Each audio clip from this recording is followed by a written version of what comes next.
Thanks for tuning in, everyone. This is the second episode of the MDG Genesis Podcast, and today we'll be talking about AAA games versus indie games. Why does it seem like so many of the good games coming out that everyone's talking about and playing and having a cultural moment over are indie games? And why is everyone so kind of down on AAA games? Stay tuned to find out. And joining us today is Danny, or better known as One Slap Guy on streaming services, a friend and a streamer, fellow video game enthusiast. Go ahead and introduce yourself, Danny. Hey, how's it going? My name is Danny. Some of you might know me as One Slap Guy on the internet. I am a Twitch streamer usually and gamer, and I'm a weird dude online. I mainly stream weird games on Twitch, mostly indie games, and talk some weird shit up with the chat and do some weird stuff. And yeah, Nice. that's kind of where I am. Nice. How long have you been streaming? Well, I started in, let's see, I think I started in late 2021, if I remember correctly. Nice. I dabbled a little bit into it, but I didn't really. But it wasn't until I want to say a little over a year ago, in like early 2023, where I started to take it seriously. So, I guess when it comes to like being serious about it, I guess about a year and 4 or 5 months, I would say. Nice. Congratulations. Yeah, for sure. Thanks. So, what do you hope to do with your channel? Like, what, besides playing indie games and being a little weird, what are the things that you like to show off on your channel, or what's like the kind of general vibe? I don't really have like a huge goal. I just want to like hopefully to create like a small community of with my viewers, and just provide a space where people can just hang out and just talk and watch me be bad at games and such. Nice. Yeah. And where can people find you? What are your tags, or which websites are you on? You can find me on Twitch on usually I try to stream twice a week. You can find me at twitch.tv/oneslapguy. You can find me there. I'm live a couple times a week. But if you want to see my socials, I'm on Instagram at oneslapguy and TikTok also at oneslapguy. So you can find me on those two sites. Nice. And I think this is a good question to start off other conversations, which is, what is your favorite game of all time? I think that reveals a lot about you. Oh, yeah. That is a really, really good question.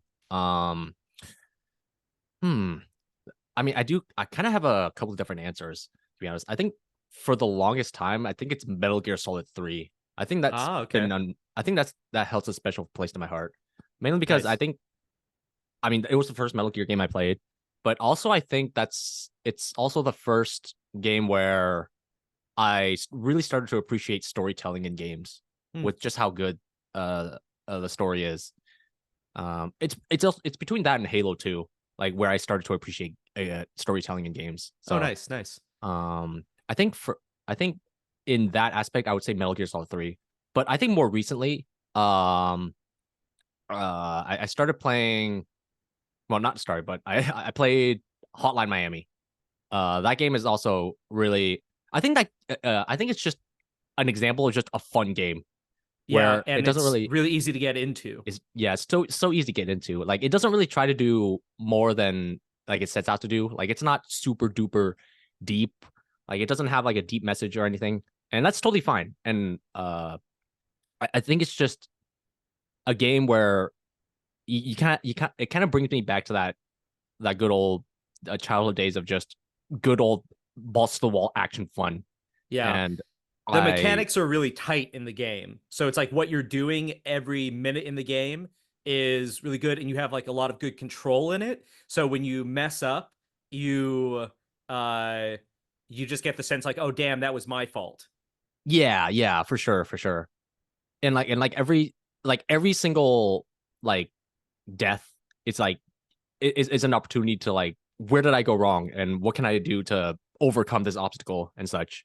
And that's kind of like the gameplay loop of like what you do for most of the game. Yeah, the And gameplay loop is like definitely addictive. Also, big shout out to the soundtrack and the aesthetics in the game. They really nail this kind of like drug trippy 80s Miami Vice sort of vibe to it, and that's a Oh lot of yeah, fun. absolutely for sure. Yeah, I think that's like half of the experience for me as well. It's just the vibes and the style as Yeah. well.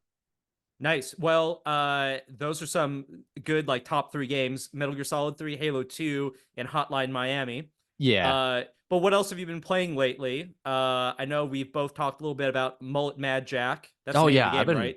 yeah, that's the name of the game. Yeah, I've been playing that game most recently since I started streaming, and I've been honestly that I like it for most of the same reasons I like Hotline Miami, where it's just a fun game. It's just a balls to the wall action. Um and uh yeah, it just reminds me of like just a good old fashioned fun and such. Yeah, it's just super fast. I played it too. So it's Yeah. super fast, super kinetic. You can't do much in the game. You can slide, shoot, you can like slide kick, like you can slide into Yeah. people. What else can you do? And it's always like a tunnel. You're just going straight forward the whole time. So you either make it or you don't. And for people who haven't played the game yet, could you describe like what type of game it is and what you're doing? Think of it like a first it's kind of like it's a boomer I would say like a roguelike boomer shooter that harkens back to 80s and 90s anime. So basically the goal of the game is that you are you would say a gunman and you're in the future and it's like the 2090s or whatever, and Mhm. your goal is to infiltrate like a fortress and you're rescuing like a princess or like an influencer of this case. Yeah, there's like a lot of like parody of internet culture in this. There's Yeah, like yeah. you're a moderator and you're trying to rescue an influencer, and there's all a lot of like edgy 90s or 80s anime humor in it. Yep, that's for sure. It's very much like a metaphor, like a literal metaphor of like live streaming culture, because and also because one of the big mechanics or features in the game is that the game is on a timer, Mhm. and you pretty much have the game gives you 10 seconds of gameplay time, and if it runs out, you dead. Yeah. Uh, but And you get time back by killing guys. Yep, and you kill them by slaughtering them the most like creative and most brutal way possible. So basically, for example, you can grab like a nearby crowbar and just smash a guy in the face, and that'll give you all your life back. Or you can kick somebody into a nearby vent or whatever, and that'll like slice them out, and that'll give you an extra second of health times Yeah, and you get such. like extra time based on headshots, nut shots, and creative kills. Yeah, like it's all about creativity And and going such. really fast. Yeah, yeah, Also important to note, this game has like a roguelike because you're going through this like tower yep. uh with procedurally generated levels, I think. And He kind of, yeah. I think well, yeah, it's not a game that has a lot of atmosphere in a narrative storytelling world building sort of sense, but yeah. it's like you have to get to the top of the tower, and if you die, you lose all your power-ups, but there's like a shop that you can purchase some like more permanent power-ups. So it has this like get as far as you can. If you fail, you start back at zero, but with maybe a little bit extra. Kind of. I mean, you don't well, there is like a story mode to the game. And every 10 floors there is like a checkpoint. Hmm. So you don't fully start back from zero when you die. So like every 10 like floors, that's a checkpoint. So like and once you reach that checkpoint, all your upgrades do reset and Hmm. such. Um so it kind of gives you like a sense of it gives you an opportunity to like try out different upgrades Hmm. between each chapters and such. And it So has like a big sense of replayability, though. yeah. That's a big thing as well. Is that it gives you it allows you to like try out different stuff whenever you replay, uh, whenever you do like a new run and such. Yeah. Oh, did you check out the in-game manual to get the secret gun? I don't I haven't unlocked it, but I do know about the secret gun, so Okay, I'm gonna try to do that later. nice. Um, did you check out when I was searching for this game? I saw another game called Post Void. Have you played that game? I do. I don't. I haven't played it yet, but I do have it in my library. Yeah, it's And funny because it's basically the same concept. So in a world of like micro genres or niche things yeah. where it's like, okay, this is a shooter, but it's like a Twitch boomer shooter. It has like a Hmm. 90s style. It's like low poly or it uses like sprites. So like Yeah. these are all subgenres, but it also has this like time limit where you get more time for killing guys. And so Yeah. those two games are very interesting. I played both and Oh, it's really? Nice. interesting to see how similar they are. They both kind of have also like an Adult Swim kind of like edgy vibe to them. Um, Ah, yeah. Nice. Post Void is also very trippy and weird. Yeah, it Um, does look super weird and trippy. mhm. um, Another game that's kind of interesting to bring up in this trilogy or these like two games is Yeah. Super Hot. That was another like Super hot. indie Ah, yeah. Super. shooter that was very different, kind of had a time mechanic. That one's Yeah. actually more methodical. Um, but yeah, this is a good segue to be like, there's just too many good indie games out at Yeah. a price point that's less than $70. Hmm. New stuff is coming out all the time. How do you stay up to date and find the best indie games to play that you think you might like or that people watching your stream might like? Um, I don't know. I kind of just browse YouTube and I just have like I just get recommended weird videos of games, upcoming games. Yeah, so the That's coming out. algorithm. Yeah, the algorithm such. And sometimes I'll just browse randomly on Steam and I'll come across something that just looks interesting to me. Like for example, there's this weird game that's coming out called Anger Foot. Okay. Which is another first person roguelike shooter, except you use your feet to kill enemies Oh, by funny. kicking people. So that's weird. Uh, but Did you ever I, play the game Dive Kick? Dive Kick, I don't think I It have. was like Street Fighter. It was like a fighting game, but the only thing you could do is do a dive kick. And I think Um, everyone died in one thing. So it was all about landing one kick in the game, which is kind of funny. oh, I haven't played it actually. Mm, I might have heard about this. okay. Oh, okay, okay. Yeah, so when I asked you what topic you want to talk about on the show, you brought up, hey, why are so many AAA games failing and why are there so many good indie games in the last couple of years? So let me kick this off to you. Like what Yeah. made you think, what triggered you and made you think to bring this up as a topic you wanted to talk about? Oh man. Oh yeah. What triggered it? Oh It's a big topic. yeah, it is a big topic. Let me go back and see. I think it's like about a year and a half ago. I was having some conversations with some buddies of mine about what games they were looking forward to. Um, let's see. I kind of have to think about this for a second.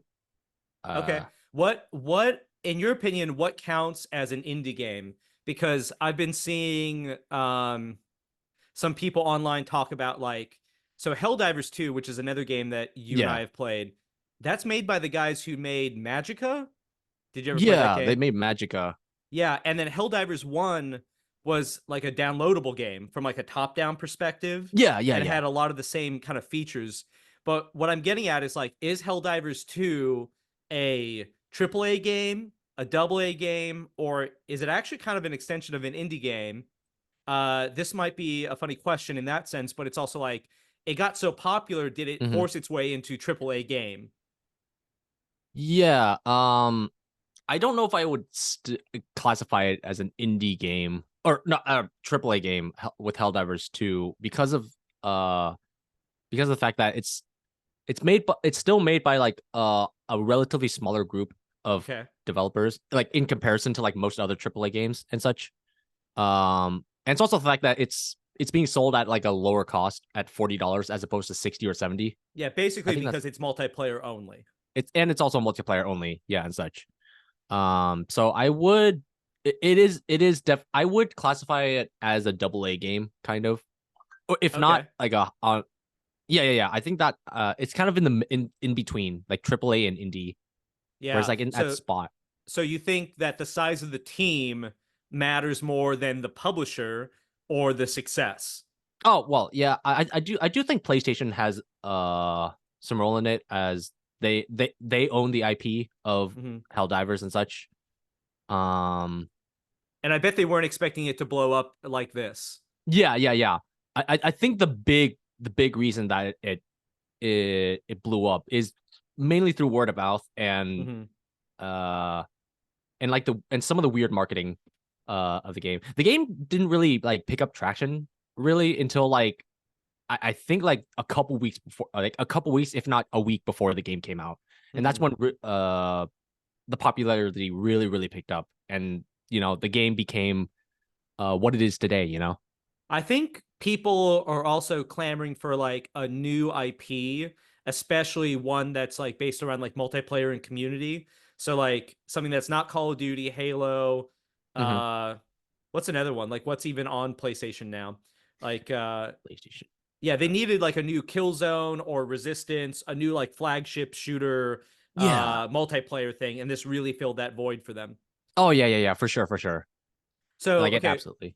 did another game. Did you play Pal World? I I know about it, but I haven't actually played it. Yeah, because I've seen some people say that they're also an indie game because that's like their first game, or it's like it's just like they're independent could also mean that you're independent of a publisher, right? Right. So Yeah, I mean, what I are think your that sounds about thoughts? right. What are your thoughts on how big games have been performing this console generation with Sony, Microsoft, and Nintendo versus people who are like truly independent and they're just releasing their games on Steam or on their website? Oh my god, I think Microsoft especially has been kind of on a downward spiral lately. But they've been buying all the game studios. They've been buying all the games. Okay, this is where I'm gonna eat my own shit and say I was wrong about Microsoft because I made Okay. a bet with my with one of my buddies a few years ago that uh since they've been buying all these studios that I thought that this generation would be their comeback and such, where they would release all these big titles and such. But since then, they haven't really done anything. They made like one or two games with that, as far as I can remember. I think the only big, uh, the only popular title that Microsoft has dropped was like some like Hi-Fi Rush or whatever. Yeah, and they closed that game studio down. They closed Tango Gameworks, which are also the people who made Evil Within. Yeah, and it doesn't really and like yeah, it kind of baffles me as to why they shut it down, especially after the success of that game. Yeah, I think Um, they fostered a lot of ill will in the community by shutting down Tango Gameworks after Hi-Fi Rush was so well received. But that's a yeah. good example of a smaller game. Would you call that indie or double A? Hmm. Because it was at a lower That's a price good point question. Yeah. and only single player focused. Yeah. Ooh. Uh. That is a little bit tough. I know because Tango Gameworks is definitely a bigger studio compared to like other indie studios, Yeah, and I think and they have and the fact that Shinji they were Mikami, right? They yeah, have the and Shinji Resident Evil Mikami. guy. Yeah. So I would classify it as maybe a double A game as opposed to like full indie, if not Hmm. like a higher budget indie. Um, what was I gonna say? Uh, Yeah, it's really sad that they shut down Tango Gameworks because like what was the goal with that game? Because it sells for $30 and but you could play it for free on Game Pass. yeah, on So Game Pass, a smaller game like that felt like it was kind of rounding out the Game Pass library, like in between maybe. like Halo and Gears of War Yeah. and what's the other big IPs that Microsoft is releasing right now? Hellblade by Ninja Theory. Oh yeah, Um, Hellblade. They oh, just released Star Hellblade Citizen 2 like or a week ago. the new Bethesda game. Which one was that? Wait, which? Oh, Starfield. Starfield. Starfield. Yeah, in between those big games, it felt like Yeah. Hi-Fi Rush was kind of like a little filler in between. Right. Uh but yeah, a lot of these they also shut down who was it? The people who made Redfall, Oh, Arcane. was it Arcane Austin? Yeah. One of the Arcane studios. Yeah. Yeah, so they are the Dishonored people, Yeah. and they recently made Redfall, And some Yep. of the rumor is that based on studio or based on publisher interference, basically something Hmm. like Microsoft telling them, oh, it kind of needs to be like this, it kind of needs to be like this, it needs to be a loot-based shooter where you can play and get different equipment and these things. Nobody really knew the type of game they were making. The game turned out bad, and then they got shut down. So I think that's a very good example of the AAA game developers, the big game developers, not being agile and having too many cooks in the kitchen and Yeah. making a game that kind of no one wanted to play and no one wanted to make. Yeah. Yeah, that sounds about right. I think it's come to a point where like most AAA studio or publishers, they're kind of looking more. They're more interested into like more what's popular nowadays, I guess, Yeah. and try to like emulate what works and try to get a bunch of studios to make the type of game that they want to cater to a certain type of audience, even though Yeah. even if the developers aren't particularly interested in making that type of game or whatever. Yeah, but so when you just kind of start getting back into gaming like I am, and Yeah. you look at all the like big news and some of the bigger games and what some of the bigger legacy studios have gone on to do and what seems like it's been successful are these kind of like live service games, or these like games that have Yeah. like a gotcha games or have like some sort of loot box gambling element to it. Right. And that's been at varying degrees of success where it's like, um, let's see, uh, Star Wars Battlefront that EA made had all these like Hmm. loot boxes and like gambling things that you could do in it, Yeah. and people really revolted against that. But Anthem, Destiny, Avengers, Suicide Squad, these games also have these kind of like quasi MMO kind of Hmm. dungeon raids. You're just constantly meeting up with your friends in the game to play more, to get more loot, to get more currency. Some Hmm. current, just like in Helldivers, some Helldivers. currency is farmable and some currency you can just buy. And Yeah. so a lot of games seem like it's moving towards this quasi gambling, live service, gotcha game, games that have more ability to extract money out of you if you want to proceed faster, if you Hmm. want to like pay to win. And that seems like a lot of people want to go in that direction, but a lot of those games seem like they're not doing well either. Um, I think recently Yeah. people really don't like the Suicide Squad game, and I don't think Oh, anyone liked yeah. the Avengers game. Is Oh, and yeah. nobody liked Anthem. Is Oh, Destiny that still game doing died. good? Is Genshin Um, Impact still doing good? What is your read on these type of games right now? well, I don't know. Well, I don't really know much of anything about Genshin Impact, so I can't really say much about that. But Destiny 2, I think, is still going fairly strong. Even though I've heard that recently with the recent updates, people aren't super happy with like with some of the recent expansions and such. I just know that there's still like a pretty strong community with Destiny. Uh, What are your thoughts but on these types of live action games, or like games live service where, games, yeah, just games where they there's suck. like multiple currency, they suck. Yeah. Multiple currencies, you can kind of pay money to get more currency, and they have some sort of like kind of sort of MMO feel. They actually feel a lot like Phantasy Star Online. I don't know if you played that game back in the day. I have not. I've Yeah. kind of heard of it, but yeah. Yeah, it was like a raid-based MMO where basically you had a lobby and then you and your friends would go out on missions. Yeah.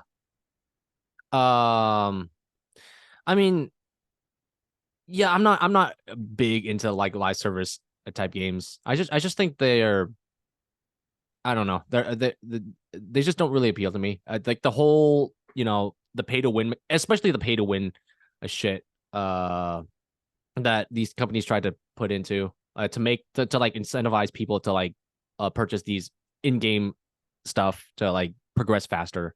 Now, what if Uh, you're only paying for cosmetic things? that is I still don't love, but it's not it's kind of harmless at the end of the day. Like if it's cosmetic, then it's fine, I guess. It's not too bad. Mm-hmm. Uh, What do you think the right price for a AAA game is now? Wait, what was that? What is the right price to charge for a AAA game right now? Hmm. So games have gone up to 70 Oh from yeah. what their usual 60 was. You can blame that on inflation. You Yeah, could I say mean that that's kind of games what. way back in the day were way cheaper, Hmm. or they were actually way more expensive than this kind of sweet spot of like $60 in Yeah. the PS3, Xbox 360 days. But what is the right price for a game right now? Because so many of these games feel like people are being told you have to have Yeah. hooks in the game Hmm. that just get more money beyond the initial investment, and also make it so that people aren't going to want to sell the game Right. to get a used copy. And it's like constantly evolve. That's another thing about these games that would seem kind of cool is that they're like constantly evolving. They're always adding new things. Hmm. Um. Well, I think spinning off of one of the things you said is that games are. I think games are more expensive now to make, especially on the AAA side, where they they kind of just they kind of spend so much of their budget on uh, and most of their some of their budget is also into marketing as well, Mm-hmm. as trying to like appease certain people, and also uh, with the advancements of like new these newer consoles and such, uh companies they kind of have like big ideas and they try Mm-hmm. to like have these like make these big games and such, so they've gone more expensive and such. Yeah, but When it on some level, I think hasn't it gotten cheaper to make games because everything's just Unity or Unreal, and I was talking about AAA okay. gaming, Yeah, but don't but these people also basically use engines that have already been made and that they're I don't know. It just seems uh like games are not as hard to make anymore. right. Oh, so when it comes to that, I don't know if I'd say easier or harder. I do think it's a lot more accessible now, like you said, with Unity and Unreal Engine and all these like engines just being like readily available for pretty much anybody to just get into and such. So I do think it's easier to get into when it comes to making games. Um, but going back to the pricing and such, I think,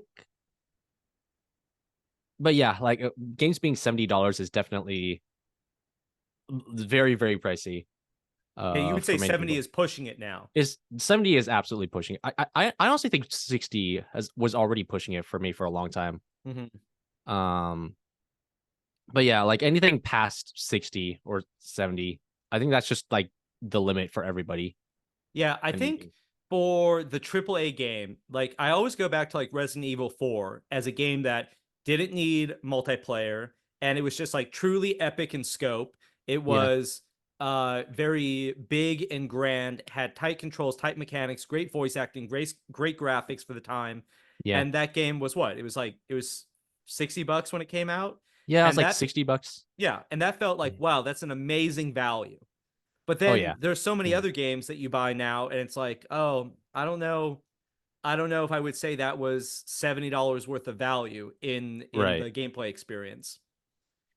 Yeah. Um. Yeah, and it's also like whatever the value of the game is, it also dictates whether or not it's worth the $70 or $60 and such. Like I heard, like most recently with Hellblade 2 that just came out. That is a glorified movie that you can blast through in like 6 hours, and Mm-hmm. that's a Coming fifty from the dollar guy who game. likes Metal Gear Solid. But that game also has like some really good gameplay Mm-hmm. accompanying it too. Have you Um, have you played Hellblade? I have not played Hellblade. Yeah, it didn't Uh, seem like it would interest me. It seems kind of odd that they're promoting this single player only mhm, sequel very hard on right. Microsoft's end. So Yeah. what do you think happens with AAA games in the future? Because this is just an example. I don't think that Mhm. you're the biggest Final Fantasy fan or Square Enix follower, but Square Enix is in so much trouble and they really lack a lot of direction. And this is Right. after releasing two of arguably their biggest projects, which would be Final Fantasy 16 Yeah. and the Final Fantasy 7 remakes. The And so they seem like they're hmm. in a lot of trouble, really lacking direction. And these are like the epitome of high graphical fidelity, high end voice acting, movie Yeah. like, uh, multi tens of hours long experiences. And these don't seem like they're really catching gamers' imaginations like they used to.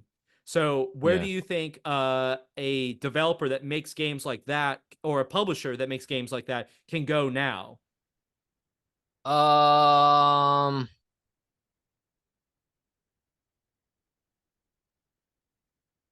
Do you think AAA games are going to get smaller, or do you think that they're going to stay the size and use these like live service MMO style subscription or like pay for cosmetics to kind of increase their return on investment? Because it Oh, seems like gotcha. for these types of games, the return on investment has to be like it just buying the game itself Mm-hmm. isn't enough. It's like clearly not enough. There's not enough people who want to buy these sorts of games to justify the development.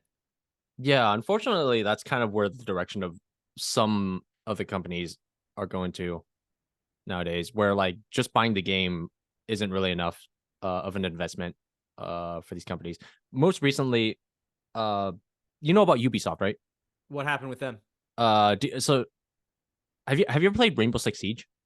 I have not, but I have some friends who like it. Oh, okay, gotcha. So most recently, they just came out with a new subscription, like membership for Rainbow Six Siege, even though that's a full price game. Okay. So And but even on the PC, you need to pay Ubisoft a separate fee to play the game. uh, okay. There is a membership in well, so you still need to buy the game and such, but Okay. there is like another separate membership in game. Uh, Thankfully it's not required, but like the fact that it's there, it's just kind of sucks. But it's a membership that gives you like in-game cosmetics and in-game I like see. I see. stuff that you would otherwise be able to pay just separately through cosmetic purchases or whatever. So I think that's just an example of what these companies are of what some of these big corporations are doing now and for the foreseeable future, I think. So I do think, yeah, I think that's what I think about what's happening right now. Yeah, so I remember there was this kind of shift in like games would come out, you'd buy them. Then it was like games come out, DLC gets added maybe like once a year, twice a year, quarterly, and that Yeah. keeps you playing the game. The classic Hmm. example would be like Call of Duty maps. So you Yep. don't want to sell the game, you want to keep the game, you want to keep playing, you want to keep the community base active because there's always new content coming out. And it feels like that kind of trickle of new map pack of 5 maps or a new mode or some Borderlands also did this with like downloadable content. They had like Yeah. mini campaigns that were released and then consolidated in a Game of the Year edition. And Hmm. so now it seems like the life span of a game needs to be increased with this like trickle of add-ons that seem like they're Hmm. smaller and smaller Yeah. and less substantial, and you can buy a subscription to the game or you can buy piece by piece. And there's almost some idea where it's like a certain amount of players will subsidize the development because they'll be very invested in the game, and other people Yeah. will buy the game, play it a little bit, but not be hooked enough to buy all these little extra add-ons. Yeah, I pretty much agree with that. I think that's kind of what they're going right now. Yeah, video games got complicated, and the Yeah. market and selling of games also got complicated. Yeah, it's just a big mess all around. Just a big mess. So we've been talking about AAA game development. Now on to indie game development. Why do you feel like indie game developers have captured so much of the market in the last couple years? Why do you feel like that scene has been outperforming the AAA game development? They've just been becoming more creative with their ideas and such, and the fact that they're just not being restricted uh by like a big publisher, like with like some demands and such, it kind of gives them an opportunity to like do do stuff that you wouldn't normally see in like a AAA game and such. Hmm. Like most recently with Mullet Madjack, what AAA game would want that kind of game like for the public audience? Like that's not a type of game that EA would want to make. I don't think, at least. Yeah, but I And think there's also something about like the size of it because even if you gave that game a AAA budget, like mhm. what could you add to it to make it worth $70? I oh man, unfortunately, that's most AAA a budget or AAA I can't even speak. Well, most AAA games, like they kind of have the standard of having to shove in a bunch of content in order to justify that the $70 price. Hmm. Um, And what's funny is with Mullet Magic, I feel like there's definitely more time that people are going to play that game for more time than yeah, and get more value out of it than a lot of the AAA games that have been released lately. yeah. It's more about uh, more about the value of the time and whatever content that you have in that game and how replayable that is, I guess. And so a lot of indie games lately have been feeling like a lot more adaptive to trends, being able to take more risks. Yeah, Uh yeah, so and also like what do you feel like the standard indie game price point is nowadays? Is it 15, 20? I feel like the $15-$20 range is usually like I do think it's a good sweet spot for indie games to be priced at. Yeah, it's Uh, almost like impulse buy. It's like, "Oh, that looks cool. I'll get it." yeah, yeah, and it's like it's not really a big loss of your income if it turns out to be not as good as you want it to be or something. So it doesn't hurt as much as like uh paying $70 for the newest Assassin's Creed and not Mhm. knowing if you're gonna like it or not. Yeah. So Uh yeah, and we all know what Assassin's Creed is. There's also kind of like a joy to discovering new indie games on Steam and yeah, it being completely different. yeah. It's like it's kind of like an adventure of what you're going into when you come across these games. Okay, so who do you feel like is doing the best job catering to indie developers amongst the legacy publishers Hmm. and some of these new online stores like Steam, Good Old Games, and Epic Game Store So like if you see publishers like Microsoft and PlayStation and and Nintendo? Nintendo. Yeah. Okay. When it comes to those three, I used to think Microsoft for a longest time, but with the recent stuff that they've been doing, it's definitely not them. I don't think. Uh, as much as I hate Nintendo, I would like to say Nintendo of the three. But that's not really saying a whole lot, being how scummy that they are as well. What are some With of the things that Nintendo's done in the recent past that have made you not like them? I'm not aware of this. Oh yeah, they're not content creator friendly.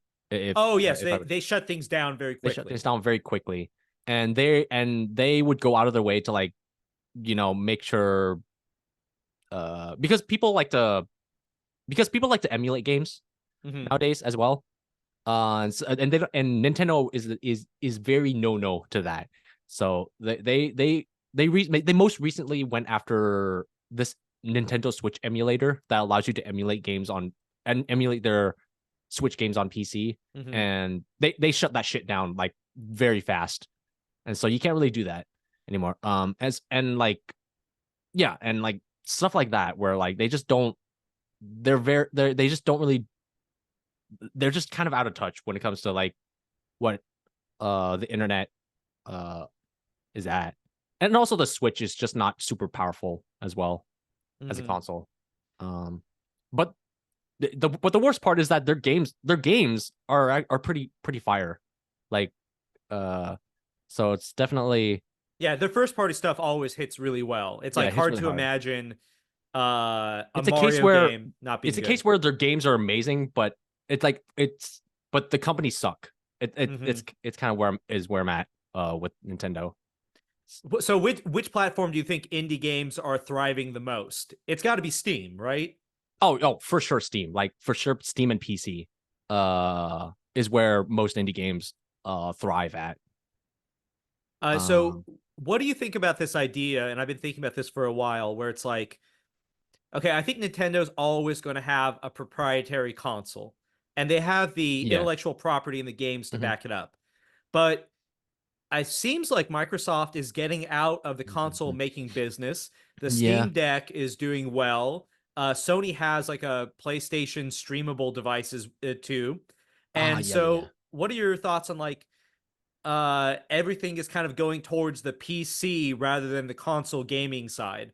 And is that good for indie developers and indie game Um, enjoyers? I think from a consumer standpoint, it kind of limits. I think because more games are being pushed onto PC nowadays, it kind of uh, uh what's the word? Uh, Take people away from owning a console Yeah. at this point because I think the only console that's kind of worth getting is a Switch or whatever the next Switch is coming out. But because their first parties, they're only available there.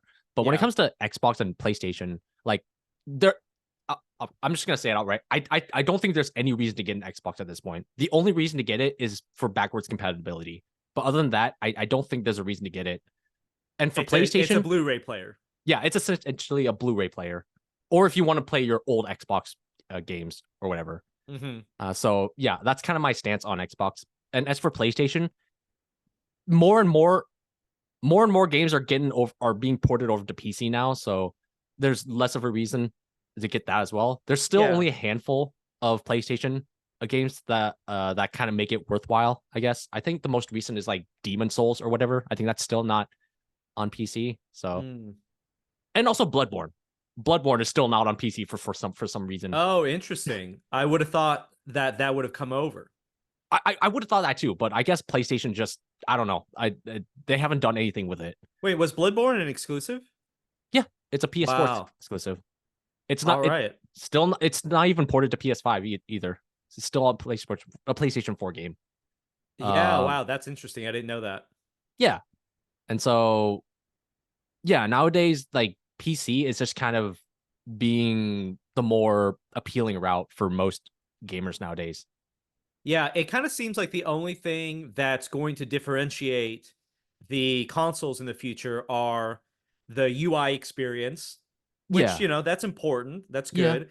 The store selection. Mhm. So the store selection and any like um season pass, PlayStation Plus, Xbox Game Pass, Yeah. those things I think are the like new kind of console wars that people are going to say like, well, this ecosystem has this and Sony has this and Microsoft has this. So I prefer this Game Pass over this other one. Yeah.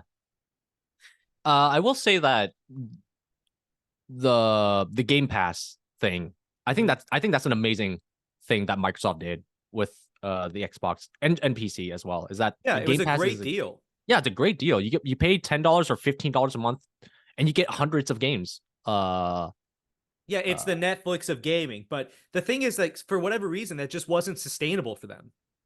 yeah, I think because because pretty much all Xbox first party titles are day one available on Game Pass. I think that kind of affects the developers of the games that go on Game Pass. Is that Yeah. people are less incentive to pay full price for that game, to support the developers Yeah, I when think they can just pay $10 and just have instant access to it and such. Yeah, I think originally the idea was that Microsoft was buying these game studios so they can kind of like subsidize a lot of internal development for exclusives on Game Pass. And so like the Yeah. box selling in the store didn't matter as much as people signing up for Game Pass. And then Mhm. for whatever reason, the numbers just didn't work out on that for members, for the amount of money people were paying, for the amount of people were buying in-game purchases.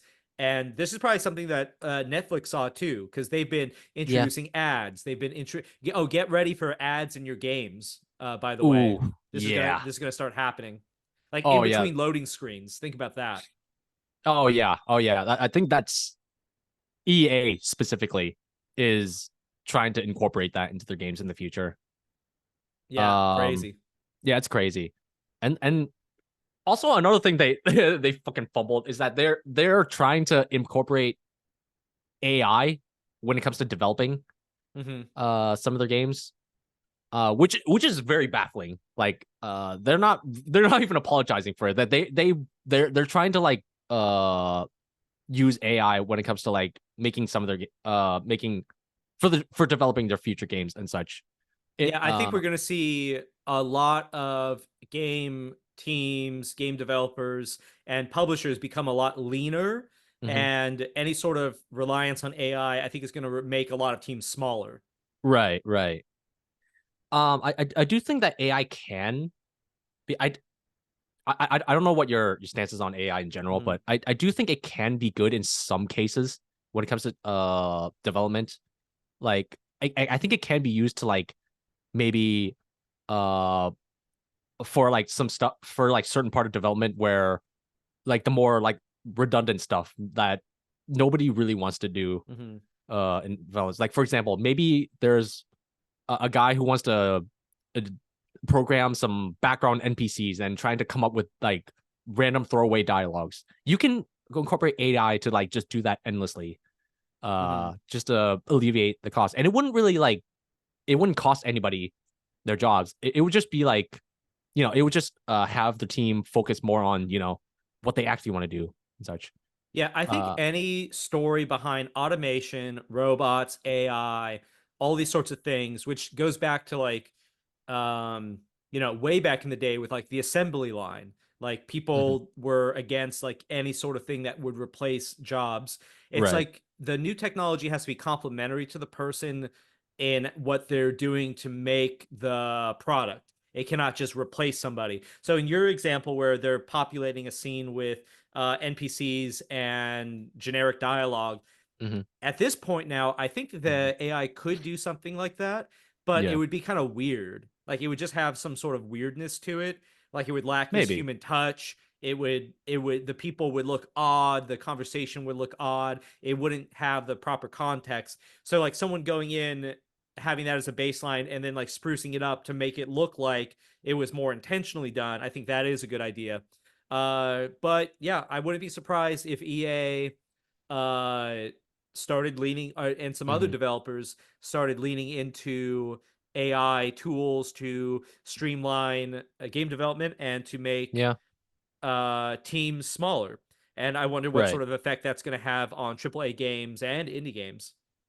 Yeah. It's a little scary to think about, especially with the way EA is thinking about it. Mhm. Um.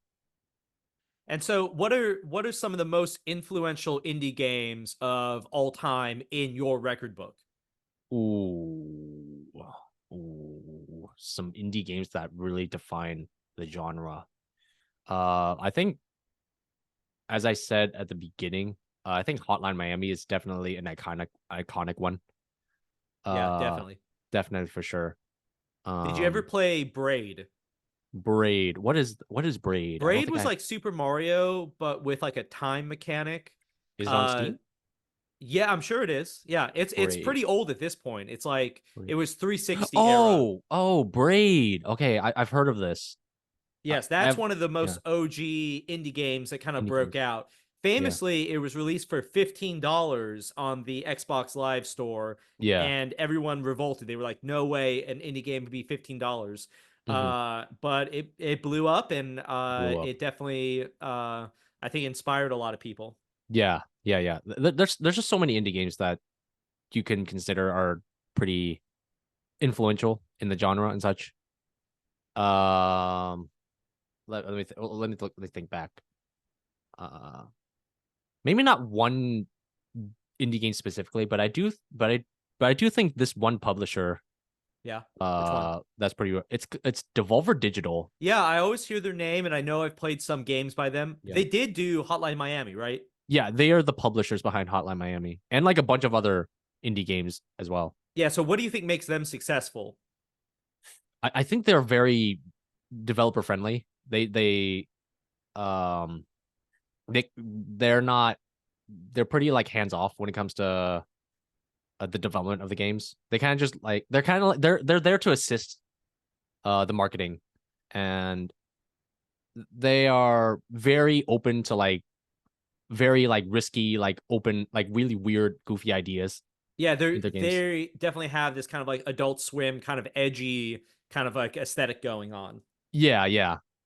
And so they're very open to like having giving the developers like all the tools they need to like bring their days to life and such. So they're very very lenient on their developers and such. Nice. And so what are some upcoming indie games that you're looking forward to? Ooh, this Friday there's a game called Saleko that I'm very very looking forward to. It's like the boomer. It's another boomer shooter FPS game with a female protagonist, Mm-hmm. and it's very like Doom like and such. Oh, I, nice. yeah, I think that is a game that I'm absolutely looking forward to. And I think another game. What is it called? What is it called? What is it called? It's called Demon Spore. Have you heard of Demon Spore? No, which one's this? Yeah, so it's like it's a top down horror action horror game. So basically you play as a scientist and Okay. your goal is to escape like a lab facility. And but the twist is you're being chased by like a deadly flesh-eating parasite, and your goal is to like try to stop this disease from spreading while also escaping the facility. It's really cool. I think it's something that that looks really cool. Okay, I'll check it out. So wait, it's top down and it's like a top down shooter, or It's is a it top-down shooter, action shooter, horror type so it's more hybrid game. action, it's not like survival horror.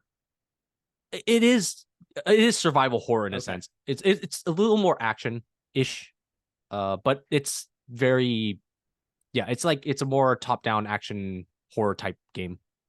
Okay, cool. I'll definitely check it out. I guess one question I'll ask you is, do you feel like there was a time or an era in which AAA games started to kind of feel like they weren't pulling their weight and you weren't getting as excited for them, and indie games were on the upcome and indie games became more exciting? Was that like 5 years ago, 10 years ago? Do you think there was like a shift in the industry? Um, well, I think I've gone like really into indie games maybe like about 2 or 3 years ago, but so I think that's where my interest in indie games like really like started to rise up. But I think when it comes to my like AAA games like getting not as exciting, I think it started with like the PS4 Xbox One era back in like 2013 2014 or whatever. I think that's where Xbox especially where their games have just not there hasn't been like as much excitement, I guess, as opposed to like the golden age of like Xbox 360. I do think Xbox used to be like one of the tops in games Yeah, I with would like the agree with Xbox that. 360 eras and such. But I don't know like why, but starting with like the Xbox One, like they kind of just like been dwindling down and they Which just is funny continue. because they bought so many developers. Like they should have so many good exclusives. Yeah, yeah. Like that's the thing. Like they buy so many studios, but they just don't have that much games to show for it. Except for like Hi-Fi Rush and such, and like a handful of games that you know they're good, yeah, but that not really much beyond that. Yeah, I would definitely agree with you. It felt like the PS3, Wii, and Xbox 360, 360 yeah, cycle of games, that generation, was the last generation that felt like, wow, AAA games are really exciting. New stuff is coming out. I can't believe it looks like this, or there's that many zombies on the screen. This all feels like fun and entertaining. And indie games were kind of starting to come up, but they weren't quite as accessible as they are now. But that was the last yeah. console generation that I felt like, Hmm. oh, all three publishers that have game consoles are really offering something different. Yeah, they were at the top of their games like Mhm. during that era. Um, I on the Microsoft point, I think it's interesting that like the Xbox One was such a catastrophic failure of a Hmm. launch because they had the like Kinect has to be bundled, Yeah, and then they dropped that. It's they dropped crazy it. how the Kinect just disappeared, Oh and yeah. how much they were trying to force that on people. And number two, they were going to launch with like having digital rights management Ooh, that built was into the bad. system, and Ooh, yeah. Sony really burned them on that by making fun of them. Yep. That was a bad thing. That definitely tarnished their reputation for a long time because of that. And what's even funnier is I couldn't imagine one of the big developers screwing up as bad as Sony did with the launch of the PS3, where it Hmm. was Kaz Hirai delivering his famous 599 US dollars. Yeah. Like it was so overpriced, and the 360 just came in and like filled that vacuum.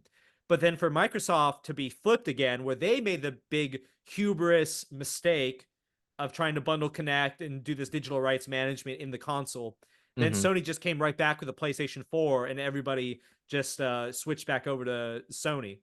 That's what it feels like. Yeah. Yeah, that's pretty much what it is. Yeah, I kind of agree with that. Um, Okay, and this last little bit, where do you feel like indie games are going? Do you feel like what do you feel like the next big trend is in indie games? Is it more Souls like? Is it more multiplayer? Is it a return to couch co-op? What do you feel like the next big trend in indie games is? I've been maybe I know that roguelikes and boomer shooters are kind of like the big craze when it comes to indie games currently. So I'm gonna say that's kind of like what the big thing is for the moment. All right, more Uh boomer shooters and more roguelikes. You heard it yeah. here first. Yeah, I think that's kind of like what's going on right now. Oh, here's another interesting question. Do you feel like Mullet Madjack was made to be streamed? Because it has like some of this streamer humor in it, Yeah. but is it a game that was specifically made for streamers to stream?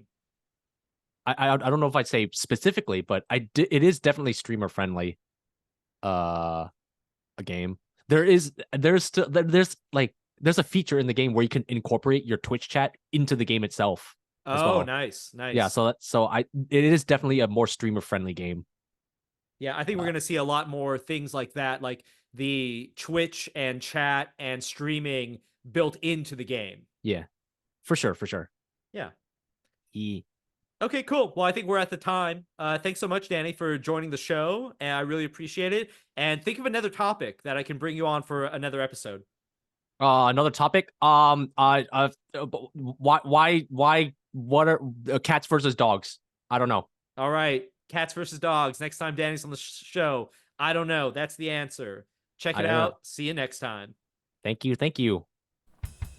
No, but for real, the actual thing we're going to be talking about next time is how we've changed and how video games have changed. Playing games in your 30s, how is it different now in 2024 and going into 2025 versus what it was like in the 90s? Probably talking about some nostalgia and talking about what we're doing with our lives other than playing games. How do you find the time? Thank you for listening, everyone. The outro music is Buck Rogers at the Movies, composed by Pencil Pusher. Thank you very much, and until next time.